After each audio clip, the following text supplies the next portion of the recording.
2016년 4월 20일 수요일 오전 9시 13분입니다.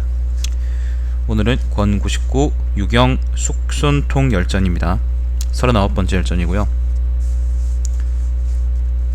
유경하고 숙손통입니다. 두 사람이고요. 전한 초기 사람인데 한번 읽어보겠습니다. 정말로 이제 모르는 이름들이 막 나오네요. 자, 유경은 원래 성은 누씨라네요. 누씨, 누경이네. 뒤에 이제 유씨성을 하사받았다 그러네요. 자, 유경은 제나라 사람이다. 제나라는 여기 요 땅이죠. 한나라 5년에 농서에 수자리하며 수자리하러 가면서 수자리가 뭐야? 낙양을 지나게 되었는데, 농서 땅은 이제 요 땅을 의미하고요. 낙양을 지나게 되었다. 낙양 땅은 바로 여기 요 땅을 의미하죠. 이 근처 될 겁니다. 낙양을 지나게 되었는데, 그때 고제는 유방이죠. 유방은 낙양에 머물고 있었다. 누경은 수레 앞에서 끄는 가로막대를 내려놓고 양털 가지고 수립은 채 제나라 출신의 우장군을 만나 이렇게 말하였다. 우장군은 뭐 장군 중에 한 명이랍니다. 누군지는 안 나와있네요. 소인은 폐하를 뵙고 국가 유익한 일에 관하여 말씀드리고 싶습니다. 그러자 우장군이 그에게 좋은 새 옷을 주려고 하니 누경이 이렇게 말하였다. 소인은 현재 비단옷을 입고 있으면 비단옷을 입은 채 황상을 뵐 것이고, 배옷을 입고 있으면 배옷을 입은 채로 뵐 것입니다. 절대 옷을 바꿔 입지 않겠습니다. 이에 우장군은 안으로 들어가 황상께 아뢰자 황상은 그를 불러서 아련하게 하고 음식을 하사했다. 그런 후에 황제는 누경에게 만나고자 한 이유를 물으니 누경이 이렇게 말하였다. 폐하께서는 낙양에 도읍을 하셨는데 그것은 주나라 왕실과 용상함을 견주려고 하시는 겁니까? 주나라의 수도가, 이게 동주시대의 수도가 이제 낙양이었거든요. 그러니까 황제가 말하였다. 그렇습니다. 누경이 말하였다. 폐하께서 천하를 얻으신 것은 주왕실과는 다릅니다. 주나라의 선조는 후직인데, 요 임금이 그를 태에 봉하여, 태라는 거는 뭐 섬서성언이라네요. 섬서성 무공현이라는데, 근처라는데, 태에 봉하여 그곳에서 덕을 쌓고 선정을 베푼 지 10여 대가 지났습니다. 공류는 하나라의 거랑을 피하여 비내에 살고 있었습니다. 공류라는 거는 이제 주나라를 세운 어떤 민족의 지도자였답니다. 뭐 후직의 자손이겠죠. 빈에 살고 있었습니다. 그 뒤 태왕은 오랑캐 침략으로 인해서 빈을 떠나 말채찍을 잡고 기로 옮겨와 살게 되었는데, 빈의 사람들은 앞다투어 그를 따랐습니다. 문왕이 서백이 되어 우나라와 예나라의 소송을 해결해주고 비로소 천명을 받자 여망이 이제 강태공이죠. 백이도 바닷가에서 찾아와 문왕에게 귀하였습니다. 무왕이 은주왕을 정벌할 때 미리 약속하지 않았는데도 천하의 제후들이 맹진의 해안에서 회합하니, 맹진이 어디더라? 맹진도 낙양 근처의 낙양 근처입니다. 이 근처에 있는 그 나루일 거예요. 자, 맹진의 해안가에 회합하니 그 수가 800명이나 되었습니다. 그들 제후들은 한결같이 주왕을 정벌해야 한다 라고 말하였습니다. 은나라 주왕이죠. 그리하여 마침내 은나라를 멸망시켰습니다. 성왕이 즉위하자 주공의 사람들이 성왕을 보좌하여 성주의 도읍을 나그불에 건설하였는데, 성왕이라는 거는요, 그러니까 주나라 무왕의 아들 내미랍니다. 성왕이 즉위하자 주공의 사람들이 성왕을 보좌하여 성주의 도읍을 나급에 건설하였는데, 네, 오늘 없어요. 건설하였는데, 이는 나급이 천하의 중심으로 각지의 제후들이 조공을 바치고 부역을 바치기에 거리가 비슷한 곳이라고 생각하였기 때문입니다. 여기가 낙양 땅이죠.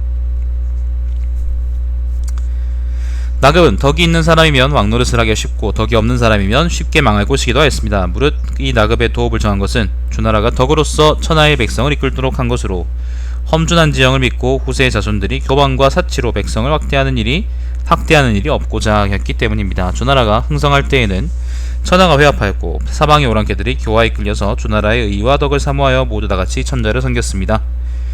그리하여 한 사람의 병사도 주둔시키지 않았고 한 사람의 병사도 싸우지 않고서도 팔방대국의 이민족들이 복종하지 않은 사람이 없었고 주나라의 조공이나 부역을 바치지 않는 사람이 없었습니다.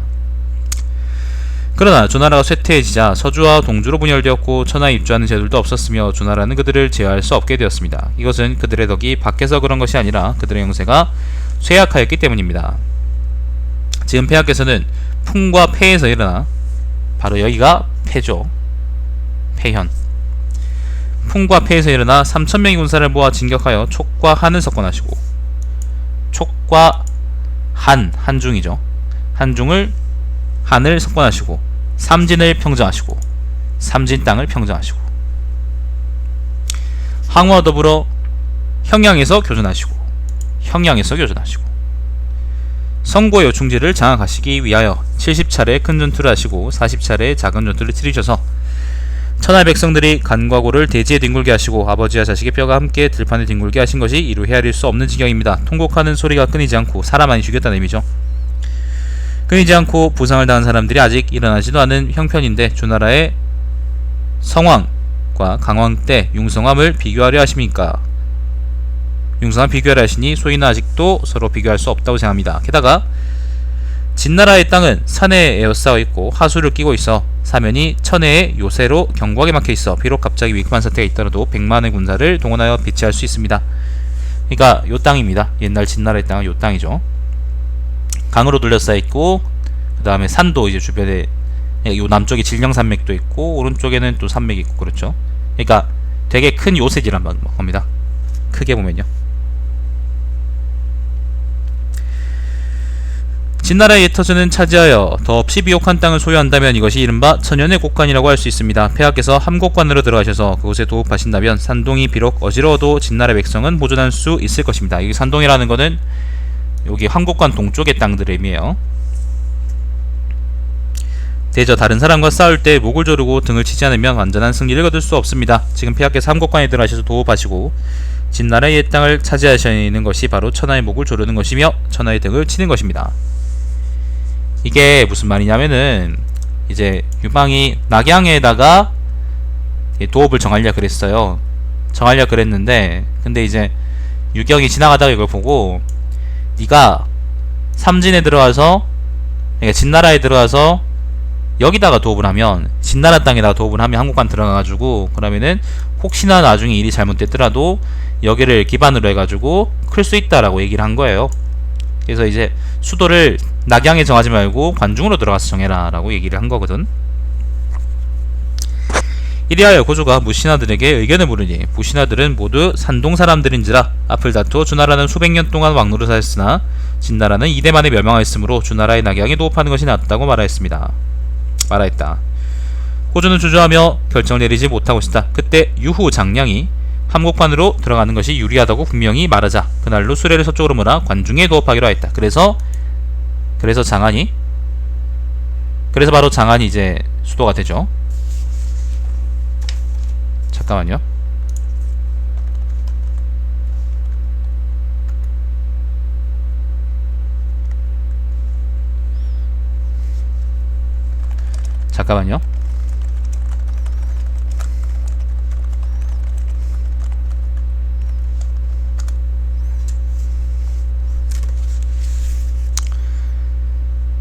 이리하여 고조가 무신하들에게 의견을 물으니 무신하들은 모두 이거 읽었죠, 그죠? 이에 고조는 말하였다. 본래 진나라 옛 땅에 도읍하자고 말한 것은 바로 누경이다. 누는 바로 유와 바람이 비슷하다. 유라는 건 이제 한나라의 황성이죠. 그리고는 그에게 유시성을 하사하고 낭중의 벼슬에 임명하고 그를 봉춘군이라고 불렀다. 한나라 7년 한왕신이 반란을 일으키자 한왕신이 요쪽에서 이제 조나라 땅에서 반란을 일으켰죠. 한왕신이 반란을 일으키자 고조는 친히 군대를 이끌고 정발하러 나섰다. 고조가 진양에 이르러 진양이라는 곳이 이 근처 어딜 텐데 지금 어딘지 잘 모르겠다. 아무튼 이 근처 어딜 겁니다. 상군 쪽일걸? 아무튼 진양에 이르러 한왕신이 흉노와 힘을 합하여 함께 한나라를 치려고 한다는 소문을 듣고 고조는 크게 노하여 흉노에 사신을 보냈다. 그러자 흉노는 그들의 장사와 살찐 소와 말을 숨기고 노약자와 야윈 가축만을 보여주었다. 자신들이 10명이나 흉노에 다녀왔지만 모두 흉노를 정벌할 수 있다고 말하였다. 고조가 다시 유경을 사신으로 흉노에 보냈다. 유경은 돌아와서 이렇게 보고했다. 두 나라가 싸우려 할 때 자신들이 이로운 점을 과시하려고 잠시만요 여러분. 어머,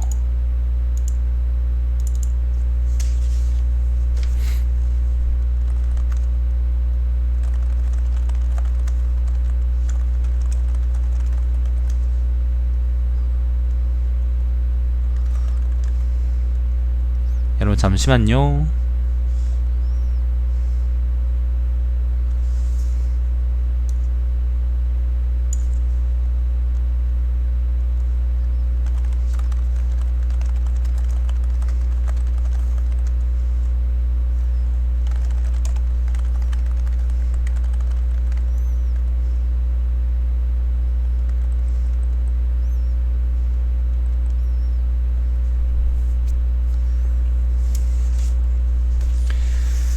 자,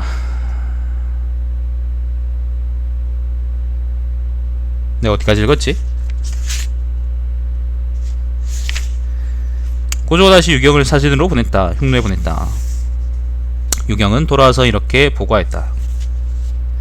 두 나라가 싸우려 할 때 자신들이 이룬 점을 과시하려고 자랑하는 것이 당연한 것입니다. 그런데 신이 흉노에 가서는 여위고 지쳐 보이는 노약자만을 보았으니 이는 필시 자기들의 단점을 보여주고 복병을 숨겨두었다가 승리를 얻으려는 계책입니다.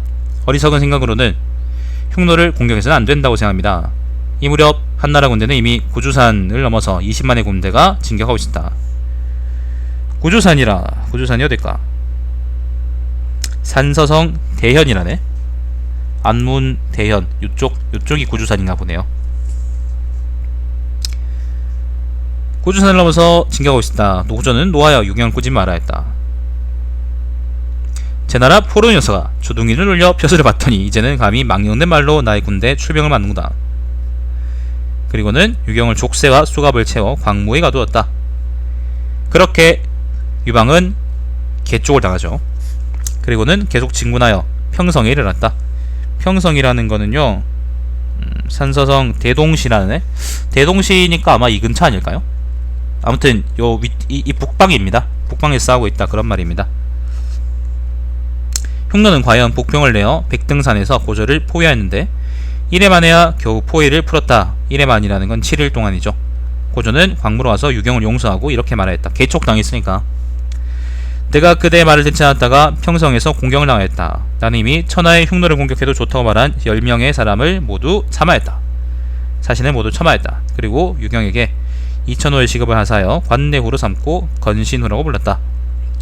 고조는 평성에서 철군하여 돌아왔고 한왕씨는 흉노로 도망쳤다. 그 무렵 묵돌이 선우로 있었는데 군사도 강화했으므로 활 잘 쏘는 군사 30만 명을 거느리고 자주 국방병력을 괴롭혔다. 고조는 이 일을 걱정하며 유경에게 대책을 물었다.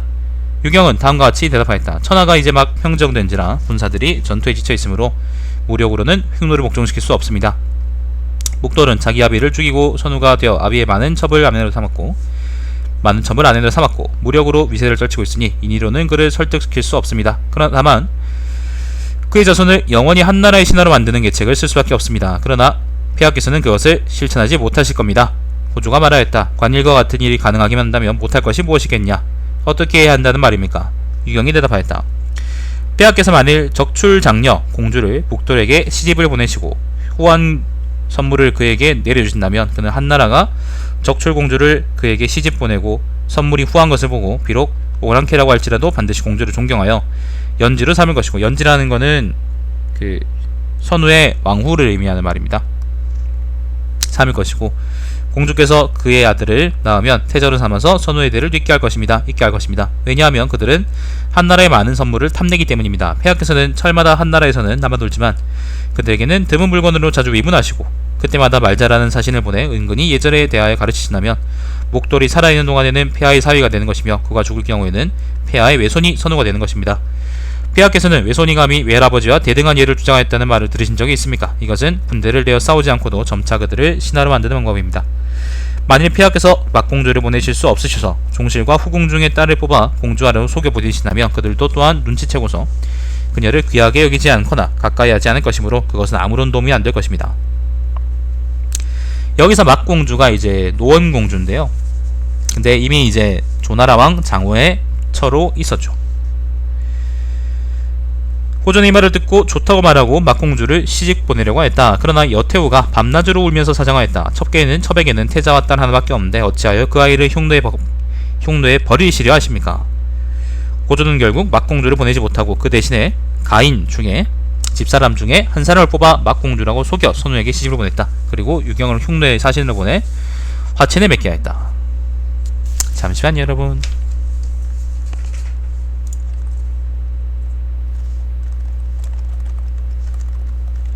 잠깐만요.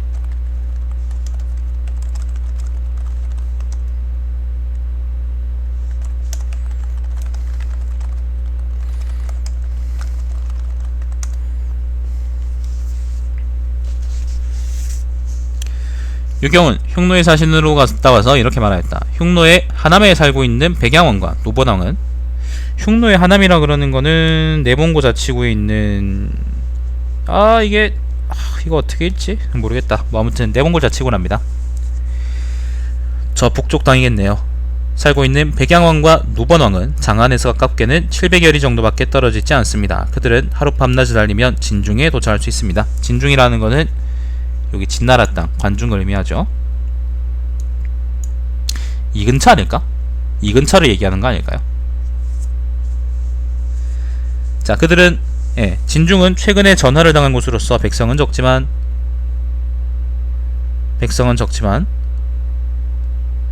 토지가 비옥하여 백성들을 이주시켜 강화할 수 있는 곳입니다. 대저 제후들이 일어날 때 제나라의 전씨나 조나라의 소씨, 굴씨, 경씨가 협력하지 않았다면 일어날 수 없었습니다. 지금 폐하께서 비록 관중에 도읍을 하시긴 하셨으나 실상 인구가 너무 적고 북쪽으로는 흉노와 너무 가까이 접하여 있고 동쪽으로는 6나라의 왕족이 남아있어 그들 종족의 세력이 매우 강하여 별난이라도 있는 날에는 폐하라고 하실지라도 베개를 높이하고 편안하게 주무실 수 없을 것입니다. 원래 진나라는 그 땅이 이제 용족이나 혹은 북쪽하고 가까워가지고 항상 그 걔들하고 치고받으면서 싸웠어요. 그 의거라는 민족이 있었었는데, 의거는 진나라 그 시황제 때까지도 시황제 즉위하기 바로 직전까지도 아무튼 해결되지 않은 상태에서 진나라를 계속 괴롭히던 그런 민족이었지. 아무튼 신이 바라건대 폐하께서는 제나라의 전씨와 초나라의 소씨, 굴씨, 경씨, 소씨, 굴씨, 경씨는 전부 다 이제 초나라의 그러니까 왕족인데요. 나중에 이제 집안이 분리돼 나간 겁니다.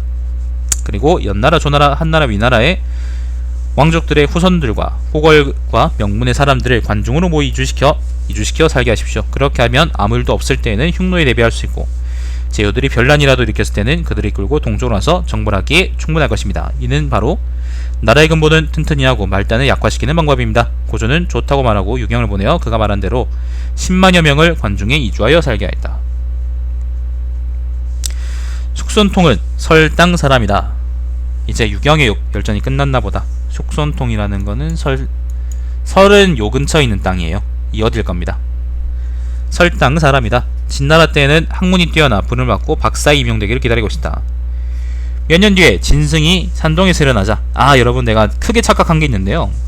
정말 크게 착각했기 때문에 내가 말씀드려야 되는데, 내가 옛날에 진섭이라고 했었죠. 진섭. 그 장이진여 열전할 때도 그렇고 그 근처 열전들을 읽을 때 진섭이란 사람이 뭐 진왕이 되었다 뭐 그런 말이 있잖아요. 근데 그 진섭이라는 게 진승입니다. 난 다른 사람인 줄 알았는데 섭이라는 게 자래요. 자, 이름 대신 쓰는 말. 그래가지고 진승이라고 읽기도 하고, 이건 본명이고 자를 써가지고 진섭이라고 읽기도 한답니다. 아무튼 굉장히 큰 실수였기 때문에 내가 분명하게 밝혀서 사과드립니다. 제가 미안합니다. 잘못 알았네요. 아무튼 진섭의 진승입니다. 진승이 산동에서 일어나자 사자가 그 소식을 전하였다. 이제 이세왕제는 이세왕제는 이제 그 호해죠. 호해는 박사와 여러 선배들을 불러 물었다.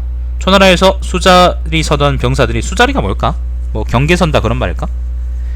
병사들이 길을 공격하고 진까지 이르렀다 하니 경들은 어떻게 생각하십니까? 박사와 선비 30여 명이 앞에 나가서 이렇게 말하였다. 신하된 자로 반역의 마음을 품을 수가 없습니다. 반역의 마음을 품고 있다는 그 자체가 바로 반역한 것이니 이는 죽어마땅한 죄로서 용서할 수 없습니다. 폐하께서는 급히 그들을 군대를 내어 치시기 바랍니다. 이세왕제는 이 말을 듣고 노하여 안색이 변하였다. 그때 숙손통이 앞으로 나아가 말하였다. 여러 선비들의 말은 틀린 것입니다. 무릇 오른날 천하가 통일되어 한 집을 이루고 있고 각 군과 선의 현해성을 허무었으며 게다가 무기를 녹여 다시는 것을 사용하지 않겠다는 뜻을 천하에 보였습니다. 또한 위로는 영명하신 황제께서 계시고 아래로는 법령이 완비되어 있어 사람들은 각자 직업에 충실하고 사방에서 모이고 있는데 어디서 감히 반란 일으킨다는 자가 있겠습니까? 이것은 단지 도적들로서 쥐새끼가 곡식을 훔치고 개가 물건을 물어가는 것에 불과합니다. 무슨 이야기할 가치가 있겠습니까? 현재 군수들과 군의들이 그들을 잡아들여 죄를 다스리고 있으니 조금 더 걱정하실 필요가 없습니다. 속손통이 아참한 거지. 이에 이세왕제는 기뻐하며 좋다고 말하고 다른 선비들에게도 물어보니 어떤 선비는 반란을 일으킨 것이라 하고 어떤 선비는 도적에 불과하다고 했다. 이에 이세왕제는 어사에게 명하여 선비들 중 반란을 일으킨 것이라고 말한 사람을 형리에게 넘겨 조사하게 했다. 그 까닭은 말해서는 안 될 것을 말하였다는 것이다. 이야, 볼트모트 이름에 금기를 걸어놨다는 것보다 더 참신한 병신짓이다. 그리고 도적이라고 말한 선비는 모두 용서하였다. 한편 이세왕제는 숙손통에게 비단 20필과 우리나라에도 볼트모트가 있죠. 볼트모트. 한편 이세왕제는 숙손통에게 비단 20필과 옷 한 벌을 하사하고 박사에 임명하였다. 숙손통이 궁전을 나와 숙사로 돌아오자 선비들이 말하였다. 너는 어찌하여 그렇게 아참하는 말을 하셨습니까? 숙손통이 이렇게 대답하였다. 여러분들은 모릅니다. 난 하마터면 호랑이의 입을 벗어나지 못할 뻔하였습니다. 그리고는 설 지역으로 자기 고향 지역이죠. 도망갔다.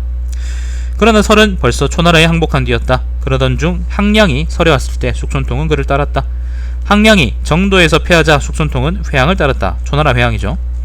회양이 의제가 되어 장사로 옮기자 숙손통은 그대로 남한으로 숨겼다.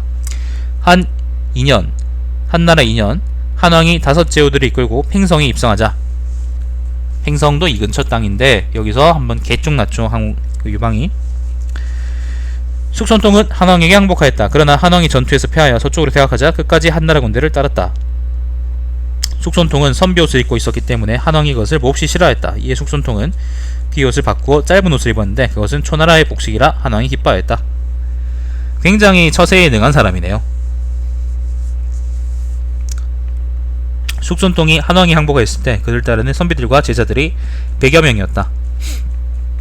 그러나 숙손통은 그들을 한왕에게 추천하지 않았고 오로지 과거의 도적들 중 장사만 첨가했다. 그래서 제자들은 숨어서 숙손통을 욕하며 이렇게 말하였다. 선생을 섬긴 지 여러 해가 지났고 다행히 한왕에게 항복하여 따르게 되었습니다. 그런데 선생은 저희를 첨가하지 않고 오로지 교활한 사람들만을 첨가하니 이것은 무슨 까닭입니까? 숙손통은 이 말을 듣고 이렇게 말하였다. 한왕은 지금 화살과 돌을 무릅쓰고 천하를 다투고 있는데 그대는 싸울 수 있느냐? 그래서 우선 적장을 베고 적기를 빼앗을 수 있는 사람을 먼저 첨가한 것입니다. 그대들은 잠시 기다리고 계십시오. 나는 그대들을 잊지 않을 것입니다. 한왕은 숙손통을 박사로 임명하고 직사군이라고 불렀다. 한나라 5년 천하가 통일된 뒤에 제후들은 정도에서 한왕을 황제로 추대하였는데 숙손통이 조정의 의례와 관리를 제정하였다. 고조는 지나치게 번잡한 진나라의 의례를 모두 없애버리고 간편하고 쉽게 하였다. 그런데 무신하들은 술을 마시면서 서로의 공을 다투었고 술에 취해서는 함부로 큰 소리를 지르고 검을 뽑아들고 기둥을 치기도 하였다. 아주 개판이네요. 고조는 이를 근심하지 않을 수 없었다. 숙손통은 황제가 점점 일하는 것을 싫어한다는 것을 알고 황제에게 이렇게 건의하였다. 대저 선비라고 하는 작자들은 함께 천하를 취하여 진취적인 일을 같이 하기에는 어렵지만 함께 성업을 지키기에는 적당합니다. 원컨대 성업이라는 것은 뭐 지금 천하죠. 그러니까 이룬일입니다. 원컨대 노나라의 여러 선비들을 불러 신의 제자들과 함께 조정의 의례를 정하게 해주십시오. 요게 노나라의 선비들이 왜 나오냐면은 노나라가 그거잖아요. 그 주나라의 법통을 잇는 일종의, 그러니까 주나라에 가까운 친척 국가였단 말이야. 그래가지고 예의를 잘 지키러 이제 되게 소문이 나는 나라였는데 그래서 이제 노나라 선비들이 불러라 라고 얘기하는 겁니다. 고조가 말했다. 어렵지 않겠습니까? 숙손통이 말했다. 오제는 음악을 달리하였고 사망은 예법을 달리하였습니다. 삼왕입니다. 예법은 사망이 아마 요소 누를 의미하나? 예법은 시대와 인정에 따라 간략하게 주기도 하고 하기도 하고 꾸미기도 하는 것입니다. 그런 까닭에 하원주 나라에는 이전에 예를 따르면서 줄이고 보충한 것임을 가히 알 수 있다고 한 것은 바로 고금의 예법이 서로 중복되지 않았음을 말하는 것입니다. 원컨대 고대의 예와 진나라의 예법을 결합하여 한나라의 예를 만들고자 합니다. 고조가 말하였다. 시험삼아 만들어 보십시오. 그러나 사람들이 이해하기 쉽게 하고 내가 실행할 수 있도록 염두에 두고 만드십시오. 이에 숙손통은 황제의 영을 받고서 노나라에 가서 노나라의 선비 30여 명을 모집하였다. 그때 노나라의 두 선비가 가기를 거절하며 이렇게 말하였다. 네가 섬긴 군주가 모두 10사람이나 되지만 모두 앞에서 아첨하여 가깝게 되었고 귀하게 된 경우다. 지금 천황가 겨우 평정되어 죽은 사람은 아직 장례도 치르지 않았고 부상당한 사람은 아직 움직일 수도 없는 상황인데 또 예약을 일으키려 하십니다. 예약은 덕을 100년 동안 쌓은 뒤라 형성할 수 있는 것입니다. 나는 차마 당신이 하려고 하는 바에 동참할 수 없습니다. 아까 숙손통이 이제 이리 배신하고 저리 배신하고 항복하고 그랬다 그랬잖아요. 그것 때문에 그러는 거예요. 지주가 없다고 막 뭐라 그러는 거지. 당신이 하려고 하는 일은 예법에 부합되는 것이 아니니 우리들은 갈 수가 없습니다. 당신은 그만 돌아가십시오. 우리를 욕되게 하지 마십시오. 숙손통은 웃으며 이렇게 말하였다. 당신들은 참으로 고루한 선비들이구려. 시대의 변화를 모르고 있다. 마침내 숙손통은 모집한 30명의 선비들과 황제의 좌우에서 학문을 하는 사람들 그리고 숙손통의 제자 100여 명들과 함께 교회에 모여 회장을 설치하여 한 달여 동안 예식을 강습하였다. 숙손통이 말하였다. 폐하께서 시험삼아 한번 살펴보십시오. 고조가 나가서 보고는 예식을 거행하도록 하고 말하였다. 나도 이 정도는 할 수 있다. 예부신하들에게 명을 내려 예식을 익히도록 하여 10월 조회 때 실시하도록 하였다. 재밌네요. 한나라 7년 장락궁이 낙성되자 제후들과 무신하들이 모두 10월 조회에 참가했다. 예식은 다음과 같았다. 날이 밝기 전에 알짜가 식전을 맡아, 알짜라는 건 이제 아뢰는 사람들, 조회하는 사람을 인도하여 순서에 따라 대궐의 문에 들어오게 했다. 뜰 가운데는 전차, 기병, 보병과 위병을 배열하여, 위병이라는 건 이제 수비병, 지키는 병사를 의미합니다. 무기를 갖추고서 깃발을 세웠다. 그런 뒤 뛰어가 라는 명령을 전달하였다. 궁전 아래에는 계단을 끼고 낭중들을 양옆에 도열시켰는데 각 계단마다 수백 명이 되었다. 낭중은 이제 호위병사죠. 위병하고 다른가? 공신과 여류 여러 장군들 및 군리들은 서열에 따라 서쪽에 열을 지어 동쪽을 바라보고, 문관인 승상이하는 동쪽에 열을 지어 서쪽을 바라보고 있었다. 대행은 9명의 빈상을 배치하여, 대행이라는 거는 뭘까? 관직 이름이라네요. 빈상도 뭐 관직 이름이겠죠? 빈상을 배치하여 황제 명령을 전달하게 했다. 이때 황제가 복련을 타고, 복련이라는 거는 뭐 수레네요. 수레를 타고 나타나자 백관들은 깃발을 들여 정숙하게 하고 제후왕이와 복록이 600석 가진 관리들을 인도하여 차례로 황제께 할애하도록 하였다. 이렇게 하니 제후왕이야 누구도 두려워 떨며 엄숙하고 공경하지 않는 사람이 없었다. 의식이 끝나고 법주를 거행하였다. 공전 위에 모시고 있던 사람들은 모두 머리를 조아리고 있다가 서열에 따라서 일어나며 황제에게 축수하였다. 술잔이 9순매가 돌자 알짜가 주연을 끝낸다 라고 말하였다. 오사는 법을 집행하여 집 의식을 준수하지 않은 사람을 즉시 데리고 나왔다. 그래서 의식을 끝내고 다시 주연을 베푸는 동안 어느 누구도 감히 시끄럽게 예를 위반한 사람이 없었다. 그제야 고조는 이렇게 말하였다. 나는 오늘에서야 비로소 황제의 고귀함을 알았다. 유방이 원래 좀 건달 같은 놈인데, 그래서 이제 아까 봤던 것처럼 공신들하고 이제 술을 마시면서도 아무튼 개판이었다, 분위기가. 근데 이제 숙손통이 적당히 얘를 만들고 나서야 자기가 이제 황제가 고귀하다는 걸 알았다라고 이제 얘기하는 거죠. 되게 재밌네요. 그리고는 숙손통을 태상에 임명하고 황금 500근을 하사했다.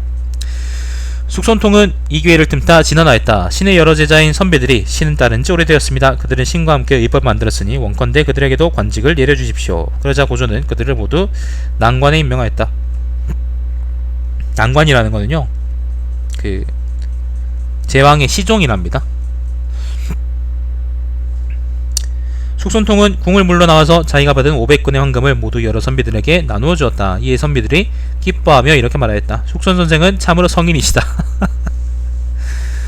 당대 중요한 일을 다 알고 계신다. 한나라 9년 고조는 숙손통을 태자태부에 임명하였다. 태자태부는 그거죠. 그 태자의 스승 같은 거지. 한나라 12년 고조는 조왕 여의로 태자를 바꾸려 하자 숙손통은 황제에게 이렇게 간언하였다.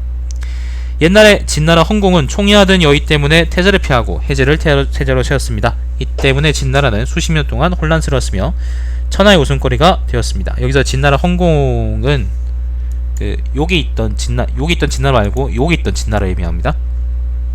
왜 큰 진나라 있잖아요. 세 개로 분열된 진나라. 진나라는 부소를 일찍이 태서로 정하지 않았기 때문에 요거는 통일왕조 진나라고요. 조고로 하여금 황제의 명을 사칭하여 호해를 태자로 세우게끔 하였습니다. 이 때문에 스스로 선조의 제사를 끊어지게 하였으니 이는 폐하께서 친히 보신 일입니다. 지금 태자께서 어질고 효종스러운 것을 천하의 사람들이 알고 있습니다. 그리고 여우께서는 폐와 함께 보잘것없는 음식을 드시면서 고생하셨는데 어찌 여우를 저버리실 수 있습니까? 만약 폐하께서 굳이 적자를 패하고 어린 여인을 세우려 하신다면 신은 먼저 죽음을 청하여 저의 목에서 나오는 피로 이 땅을 더럽히겠습니다. 고조가 그 말을 듣고 이렇게 말하였다. 경은 그만하라. 나는 단지 농담한 것일 뿐입니다. 그러자 숙손통은 말하였다. 태자는 천하의 근본으로 근본이 한번 흔들리면 천하가 진동합니다. 그런데 어찌 천하의 큰일을 가지고 농담할 수 있습니까? 농담을 하실 수 있습니까? 고조가 말하였다. 경의 말을 따르겠습니다. 황제가 연회를 베풀 때 장량이 초대한 빈객들이 태자를 따라와 아련하는 것을 보고서 태자를 바꾸려는 생각을 벌였다. 요 얘기는 앞에 다른 열전 어딘가 있었는데 그 태자 바꾸는 얘기 있었죠. 자, 고조가 붕어하고 효혜제가 즉위하자 효혜제는 숙손통에게 말하였다. 선제의 원릉과 친묘의 예절에 대하여 무신하들이 잘 모르고 있습니다. 이 숙손통은 다시 태상의 자리로 옮겨 종묘의 예법을 제정하게 하였다. 이후 그러니까 제사 지내는 예법을 잘 모른다 그런 말이었죠. 잠깐만요.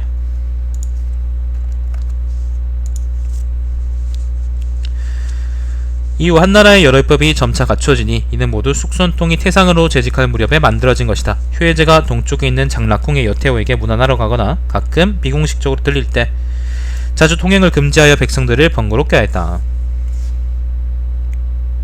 그래서 따로 복도를 만들었는데 길을 만들었다는 거지. 따로 공교롭게도 그것을 무기고의 남쪽에다 만들었다. 그러자 숙손통은 정사에 대해 보고하면서 한간 틈을 타서 이렇게 말하였다. 폐하께서는 어찌하여 복도를 축조하십니까? 고제 때 사당에 간직되어 있는 의관은 한 달에 한 번 고묘로 옮기게 되어 있습니다. 고묘는 한나라의 시조묘인데, 그러니까 유방의 묘죠. 시조묘인데, 안녕하세요. 어찌하여 후세의 자손들로 하여금 종묘의 위로 다니게 하실 수 있습니까? 효혜제가 매우 두려워하며 말하였다. 급히 그것을 헐어버리십시오.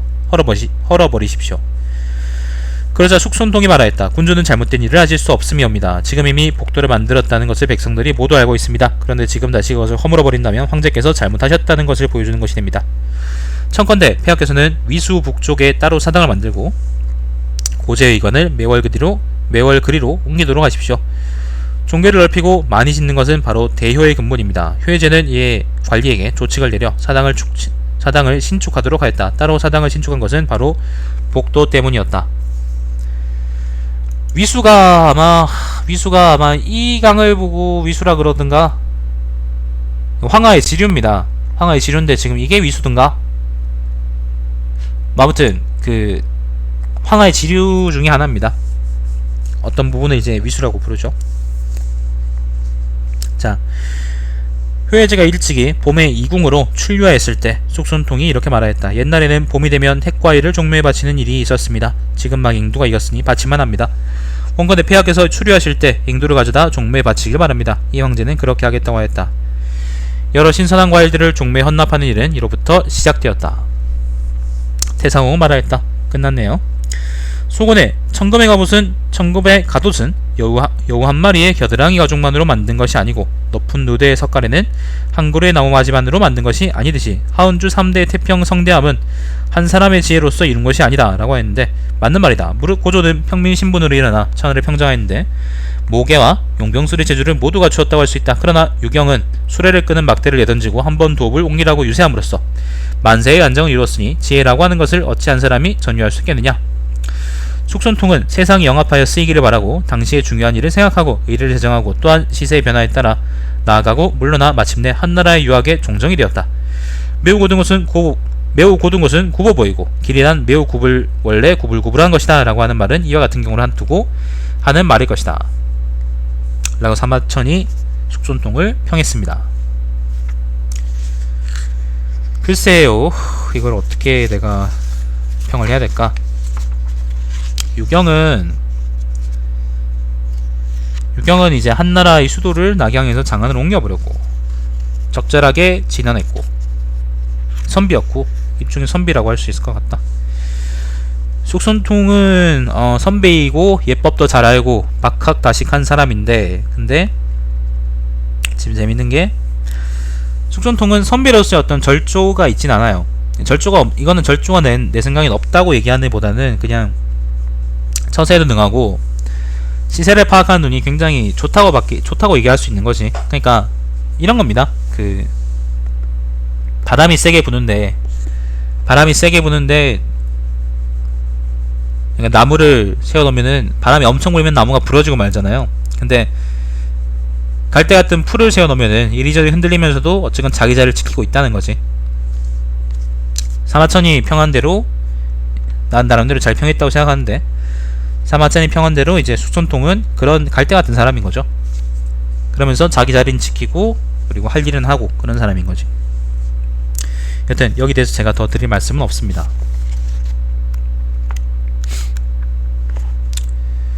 그 다음 열전 하나 더 읽죠 뭐. 영상 끊겠습니다. 요까지가요 권 99 유경 숙손통 열전입니다. 권 99 제 39요